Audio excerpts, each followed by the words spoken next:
ঢাকা বিশ্ববিদ্যালয় কি কারো দান করা নাকি সরকারের খাস জমির ওপর দাঁড়িয়ে আছে? প্রতিষ্ঠার ১০০ বছর পার হলেও সেই বিতর্কের অবসান হয়নি, বরং নানা সময় এই বিতর্ক দানা বেঁধে ওঠে।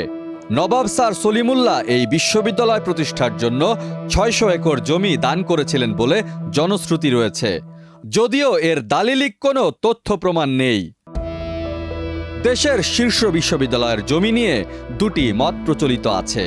প্রথমটি হলো নবাব সলিমুল্লাহর জমির ওপরই এই ক্যাম্পাস, আর দ্বিতীয় মতটি হলো দান করার মতো উদ্বৃত্ত জমি তখন নবাব পরিবারের ছিলই না।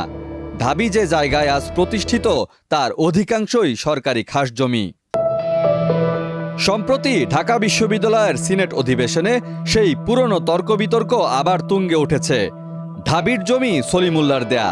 বিশ্ববিদ্যালয়টির কোষাধ্যক্ষের এমন বক্তব্যের পরিপ্রেক্ষিতে তা সংশোধনের প্রস্তাবনা করেন সিনেট সদস্য অধ্যাপক ডক্টর আব্দুল বাসির। পরে আরেক সিনেট সদস্য অধ্যাপক মোহাম্মদ আব্দুল বারী কোষাধ্যক্ষের সুরে সুর মিলিয়ে অধ্যাপক বাসিরের বক্তব্যের কঠোর সমালোচনা করেন।